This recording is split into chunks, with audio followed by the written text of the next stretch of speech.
Top diplomats from the United States and China meet in Hawaii. Could this be a turning point for better relations? Hello, I'm Mike Walter, filling in for Anna Naidu, and this is The Heat.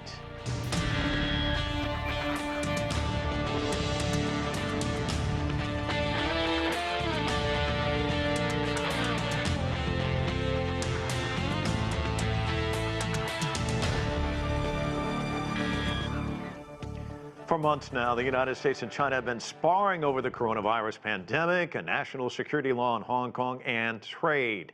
Now, U.S. Secretary of State Mike Pompeo and China's foreign policy chief Yang Jiechi are holding face-to-face talks in Hawaii. So let's get straight to our panel. Joining us now from Beijing via Skype is Qinduo Xu. He's a senior fellow with the Pangoal Institution and the host of CGTN's Dialogue Weekend. Also with us from McLean, Virginia, is John Sitilides. He's a geopolitical strategist with Trilogy Advisors. And my colleague, CGTN's Nathan King, is standing by at the White House. And Nathan, what a day. You've got these big talks, and yet all of that somewhat overshadowed by these bombshell allegations coming from John Bolton in his new book. So set the stage for us. A very strange day. Yeah, very strange day indeed, at least more strange here than perhaps for Yang Jiechi and Mike Pompeo in just outside Honolulu. They had face-to-face talks starting at 9 a.m., so it was about 3 or 4 hours ago our time. An airbase, Hickam Air Base, is right next to Pearl Harbor. I've actually flown out of there once. And so I kind of know where they might be meeting, but it was completely closed press. This is the first time the two top diplomats from both nations have actually met since late last summer. And since then, as you said, so much has gone on. We've had the finger pointing over COVID-19 with Mike Pompeo spreading that whole Wuhan lab theory, which has been dumped. And then, of course, the statements over Taiwan, and then the Hong Kong moves as the new national security law was ushered in, and all the other statements as well, from everything from the South China Sea to the Uyghurs. And then, of course, just a couple of hours into their talks, the Uyghur Act of 2020 was actually signed by the U.S. president. Now, that was an act passed by Congress, and he's now signed it into law that could sanction Chinese officials and individuals. They have about 180 days to basically present evidence to Congress. However, the U.S. president immediately said, look, some of this could interfere with diplomacy, so I reserve the right not to do some of this. And then John Bolton book revelations came out. Now, remember, the White House is trying to stop publication of it, even though they vetted it. And interestingly, John Bolton says, at least on one occasion, if not two, that basically U.S. President Trump agreed with Chinese officials on their policy when it came to Xinjiang and the Uyghurs, which completely undercuts, of course, what the U.S. president has just done. And then he goes on to say that at a meeting of the G20, at a side meeting between the Chinese President Xi Jinping and U.S. President Trump in Osaka at the end of June in 2018. I know that because I was there, but not in the room. Basically, the U.S. president asked for Xi Jinping's help in getting re-elected. He said, I need the votes from the farm states, so you need to buy much more soybeans and wheat. And John Bolton basically says he would quote the president on this, but the White House pulled the quote. But essentially what he's saying is that Donald Trump's interest trumped U.S. national interest. And Qinduo, all of this going on as everyone's asleep in China, but how do you think this is going to go over in Beijing? Well, I think for Beijing and for a lot of Chinese, people are puzzled about, what does the U.S. want out of this relationship? And also, what kind of a world we are going to have? Are we going to have like two worlds? One is centering Washington, one is centering Beijing with different systems, or we are going to continue to have a global community. Both U.S. and China will be part of that, with some reforms going on, going ahead. So, China and the U.S. can live together and peacefully coexisting with each other. And also, we see the U.S. is launching, basically daily criticism or attacks on the Chinese, not only in trade, technology, or the usual stuff, for example, Xinjiang, Taiwan. Now we have Hong Kong. But also the U.S. is gradually moving to ideology, basically attacking the Chinese political system or the Communist Party of China, the ruling party of this country. So you're kind of wondering what is the U.S. goal? Are they going to have a regime change in China, or are they going to have say, oh, China, you have to adopt a Western-style democracy? Otherwise, we are not going to cooperate with you, working with you. So I think for this, the talks between Yang Jiechi and Pompeo, hopefully, we are not expecting they can reach a consensus, but at least to draw some bottom line. Some of the practice probably will hurt both sides. Can we stop from doing that? Qinduo, Cheng Li, who's been on our program quite a few times, is quoted as saying the deterioration in the speed is faster than anyone's imagination. He's talking about this relationship. He says there's no trust whatsoever on both sides. I imagine if you have two people in a room and at least they're talking, that's a step in the right direction. But these two gentlemen haven't spoken on the phone since April. Do you really expect much to come out of this? I don't think any people would expect an agreement or agreement on specific issues. But I think for me, when the Chinese officials and the U.S. officials are talking to each other, I think that's a good step. During these talks, you understand the concern or the intentions of the other side. It is a learning curve. It's a learning process. At least when you start talking, in particular, regular talking to each other, and then you started to build a certain trust in each other, so you can cooperate even you are competitors. But now we are seeing is like the relationship is collapsing. Basically, they are not talking to each other. I mean, before this, so you see all kinds of finger pointing at each other. There are more and more problems, and we are seeing basically no cooperation at all between the two big countries. So this is I would say very, very bad state, and this is probably expected for a lot of people. The relationship has been falling so rapidly, and it is bottom line. People probably are expecting even worse state, without efforts from both sides. And John, the U.S. president, we all know, has been quite critical of China when it comes to trade. They've been wrangling throughout his administration. Finally, phase one of a trade deal came about in January, with China agreeing to buy about $200 million worth of products, $200 billion of products from the United States, I should say, soybeans and pork, that sort of thing. But then the coronavirus comes along. Talk to us about the standing of that deal. Where do you see it going? Well, first, let's put this in a proper context, Mike. Remember that the U.S. and China relationship has been marked by significant mutual miscalculation. For instance, in May of last year, the Trump administration was very surprised that the Chinese government decided to pull back from a number of the structural reforms in the phase one trade agreement process that would have fundamentally required very significant changes to Chinese laws and regulations. And on the other hand, the Chinese have misunderstood the United States in that they thought that U.S. companies that had been China's biggest boosters in Washington and in the American media over the last 15 years would continue supporting President Xi's policies. And many of these companies have begun to move away and support this bipartisan consensus of a more anti-China policy. So I think there's very important background that brings us to this point where, as our co-panelists have stated correctly, I think, we find the U.S.-China relationship deteriorating very rapidly. It has to be in the worst condition it's been in at least 2 decades. I don't know that if there's any serious prospect for improvement in the near future, but it's very important for the U.S. and China to try to manage the relationship as best as possible. And it's not just trade. There are so many geopolitical issues involving Taiwan, the South China Sea, now the border skirmishes with India, a whole host of issues that are very concerning to the United States and to the G7 countries as well. And it's important that the countries talk. They won't see eye to eye on most issues. There's no reason for them to stop talking, and I don't see that happening anytime soon. But my guess is they're having some very blunt talks about what the next 6 months ahead look like, especially given that Joe Biden is probably going to undertake a presidential campaign strategy that will try to out-tough Trump in terms of China policy. So both President Trump and former Vice President Biden are going to be duking it out on who's going to have the toughest policy starting in 2021 against China. China's going to be suffering many black eyes in the U.S. media and political arena in the next 6 months. Nathan, we've seen a lot of presidential campaigns. It seems like everybody runs against China, whether you're a Democrat or a Republican. But of course, the president has been very critical of China about the coronavirus pandemic. He's used words like the Wuhan virus, the China virus. Let's watch. They broke their word to the world on ensuring the autonomy of Hong Kong. The United States wants an open and constructive relationship with China, but achieving that relationship requires us to vigorously defend our national interests.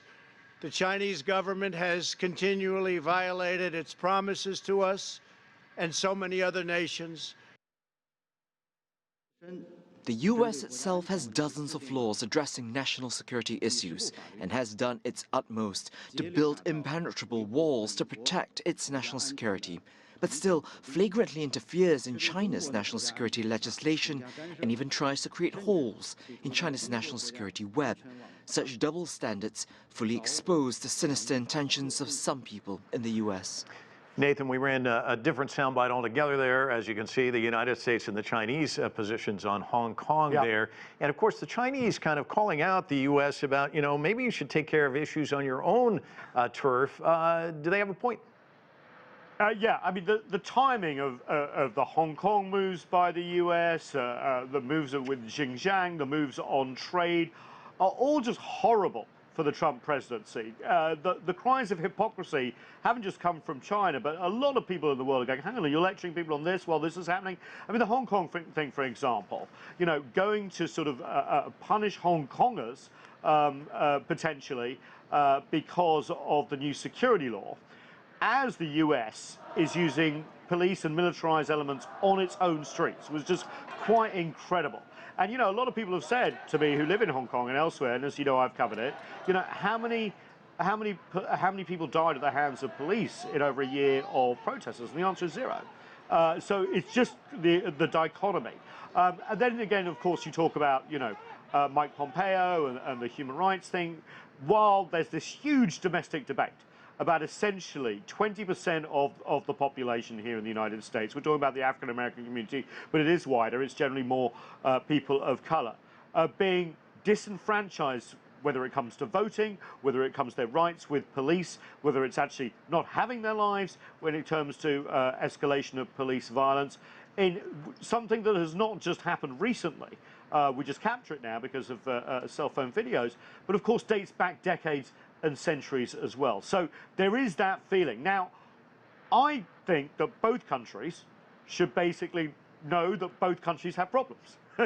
China has problems, the US has problems. And it's that stepping back and not lecturing and then looking for areas to work together that can provide room. COVID-19, of course they should work together.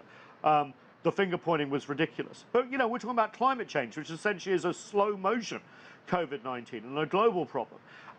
Let's hope that these talks produce some sort of green shoots. But at the moment, all they can do is perhaps stop a spiral into something where we could see a miscalculation somewhere. And I just want to add one thing. Look, even though it seems really bad at the moment, any student of Chinese and US relations in the last 100 years knows that it has been far worse.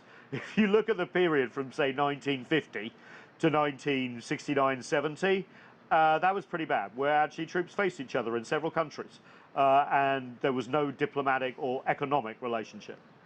Qinduo, let me ask you about something that John brought up, that both of these candidates running for president will be duking it out, who's tougher on China.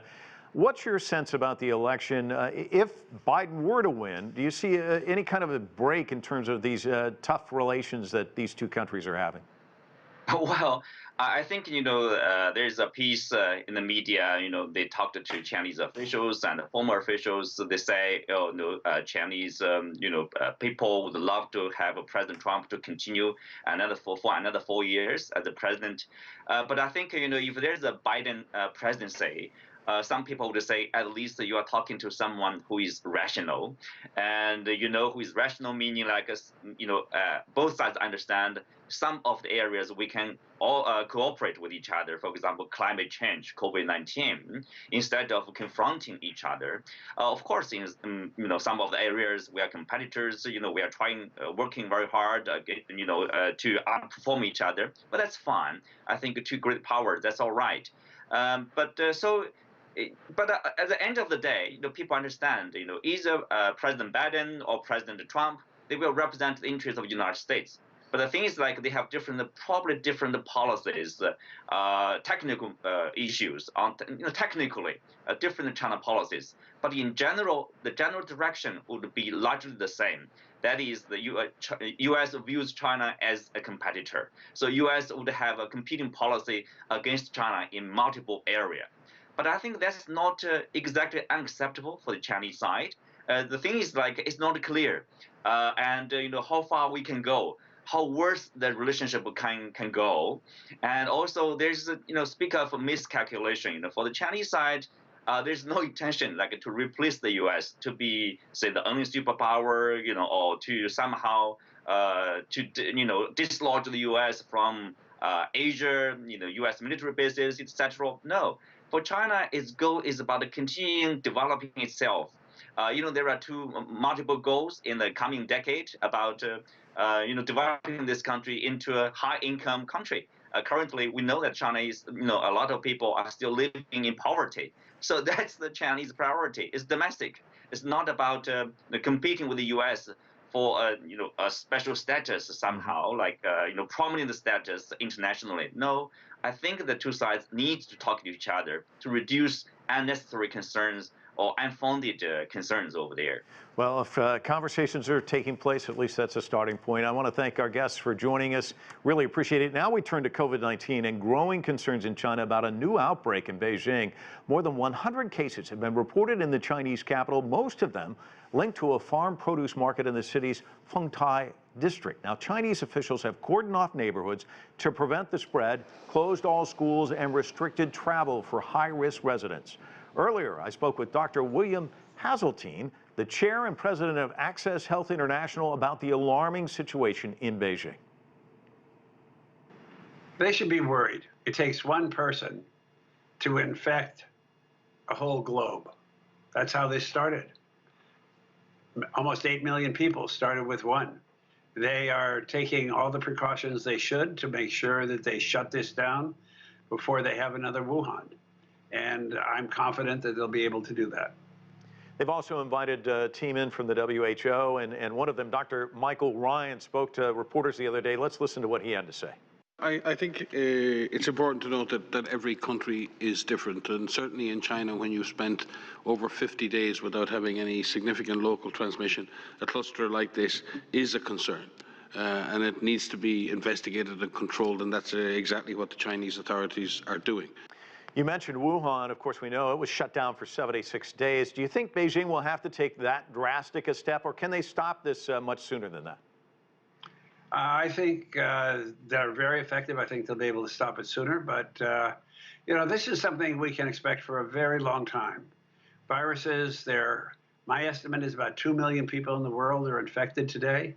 There will continually be pockets of infection all over the world for the foreseeable future. So even if you're successful in shutting it down like Beijing was for a long time, things will pop up. It just popped up in New Zealand again, as you saw. So as long as there's one person infected in the world, the whole world's at risk. And we're just going to have to learn to live with the possibility that this will come back and back and back, and be ready to shut it down when it's small and react and shut it down when it's large. Wuhan showed you can take a whole big province and shut it down, control it, drive it close to zero, and they'll still be sporadic. It also showed that if you don't do that very early, you have a much bigger problem doing it later on. And when you talk about Wuhan, just recently, there's 11 million people in the city over a 10-day period. They tested everybody there. What are some of the lessons that the rest of the world can learn from how China has addressed this issue? I think China has been exemplary once they got over the initial issues and realized it was going to be serious. Once the central government understood that this would be a economy-busting event, they took appropriate measures. I think that's what we can learn. And other countries followed suit. It's not just China. I think the lesson from the Eastern countries and from Australia and New Zealand is that this infection can be controlled without a vaccine and without a drug. What you need to do is take it seriously, move quickly. You need good leadership, good governance. You need good government institutions, and you need the public to be on your side. The public is very much involved because collective action in this case is a sum total of individual actions. Is the United States taking it seriously enough? No, we're not. And we have, at all levels, we have leadership issues, we have governance issues, we have execution issues, and we have individual compliance issues. So all the way up and down the chain, we've got a problem and we're paying for it. We have every day about 20,000 cases a day. We are learning to live, go about our business with 20,000 cases every day, which may be rising.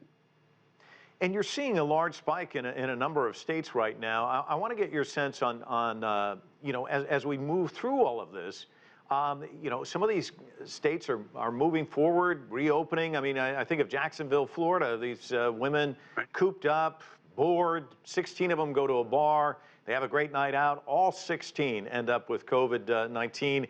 And now some of the employees at this bar also tested there as well. That's just one anecdote. I mean, there's a ton of these stories. There are going to be a lot. And you know, I grew up at a time when polio was rampant, before we had a vaccine. And we all knew to take precautions. When there was polio about, we were in groups of 3. We weren't allowed to go to the pool. We weren't allowed to go to movie theaters. We're going to have to learn to live that way. If we don't get the virus under control, we're going to have to learn to live with it. And live with it means take precautions or get infected. Let me ask you about vaccines. Everyone seems to be putting a lot of emphasis on that. And I think I read somewhere where you said don't bank on it. Give me your sense about a vaccine. How soon can it be in population, do you think? You know, a vaccine can be relatively soon. A safe and effective vaccine is another matter. I think what I'm looking at, whether it's in China, the United States, Russia, Singapore, any place, I'm looking at people trying to rush something, anything, through, and we don't know what we're going to get. We're going to get something that's probably marginally effective and maybe marginally safe or maybe unsafe. We're not going to know. What we're going to get is something we are sure. I'll tell you one thing for sure. If we have a vaccine by the end of the year, we're not going to know what that vaccine really does. We're not going to know how safe it is or how effective it is, because there simply isn't time to do it. I'm with Ken Frazier of Merck, who said there's no way you're going to have my vaccine by the end of the year. Yes, we're going to do our best to make a safe and effective vaccine. Can't be done by the end of the year. Dr. So, yeah, we may have one, but you know, we had hydroxychloroquine. What good was that? Yeah. We may have a vaccine which is as ineffective and even less safe. The problem with the vaccine is you've got to be prepared to use it for, in this case, several billion people. And a minor side effect for what would be a drug, like 1 in 1,000 people has an adverse event, is 1 million people per billion. You do it for 3 billion people, you have 3 million very ill people that otherwise would be healthy. You've got to be careful. I don't see the Chinese being careful. I don't see the U.S. being careful. I don't see the British being careful. I see no one being careful. I see everybody making a rush, and I can guarantee you, you won't know its efficacy and you won't know its safety. Yes, we may have something, but what we have isn't what you might desire. The Atlantic is out with this story. COVID-19 can last for several months. The disease's long haulers have endured relentless waves of debilitating symptoms and disbelief from doctors and friends. A really interesting piece about how some of the younger people are dealing with this. What are some things we're learning as we go along that perhaps we didn't know early on? Well, the first thing we learned, and we learned a lot from the Chinese doctors, and later when the disease waned there, we're learning from doctors around the world, is that this is a very, very dangerous disease to get. Because once you become seriously ill, it can not just damage your lung, it can damage your brain, your heart, your liver, your kidneys. It can give you toxic shock and you could die from that. This is a dangerous, and if you recover from a serious case, you may recover with a lifelong disability. I call those the wounded. You may have liver function, heart failure. You may suffer the effects of cognitive dysfunction and paralyzation, being paralyzed from stroke. You may have kidney disease, or you may have lost your kidneys. There's a lot of bad things that can happen once you're seriously ill. So that's a long recovery process. If you're mildly ill, we're now realizing it can come back, and it can be, as the Atlantic called it, long haulers. So when we're counting the morbidity, what public health does is it doesn't count just the number of people infected. It counts the number of dead and the morbidity, the burden of disease. And we are now getting a very large burden of long-term disease from what we would say relatively mild infections, as well as serious consequences. So this is, the effects can last a long time. You're out with a book, Family Guide to COVID. What do you hope people have as a takeaway from reading your book? Well, I'm well known enough amongst my friends that they call me Dr. Bill or Wikipedia. I get asked a lot of questions. And especially my grandchildren, their parents, and a lot of my friends ask me questions. And so I decided to write a book that answers the kind of questions kids are going to ask, like, when can I get back to school? When can I see my friends? Why can't I go out? Why are you keeping me in? Those are, you know, and then a kid, you know, kids about 4 or 5 know serious things happens. And they'll say, well, am I going to die from this, Dad or Mom or Grandpa? Why can't I say you, Grandpa? Why are you over here and I'm over there? Those are the kind of questions. And then the parents are going to ask, well, how dangerous is it for me to do X, Y, or Z? A dad or mom might say, I've got to fly for my work. How dangerous is that? So I've taken very simple questions that everybody asks and tried to give the best answers. But I'll tell you what's been fun about this. This is a different kind of book. It's a living book. I'm calling it a new kind of entity. It exists on the web. You buy it and you have a perpetual access to the book that's going to change all the time. Because as we've just talked here, our ideas about what's going on change. We don't know all the things we knew a month ago. We know more. And a month from now, we're going to know more. So both the questions and the answers are going to be changing in real time. And if you buy one copy, you're going to have access to any of the changes. And you can download it anytime you want as a printable or a book on demand. So it's a different kind of book. But thank you for asking. Well, you're living up to your moniker, Wikipedia. Dr. Bill, thanks so much for your time. Really appreciate it. You're welcome. Thanks. Take care. And that's it for this edition of The Heat. I'm Mike Walter in Washington, D.C. Thanks so much for watching.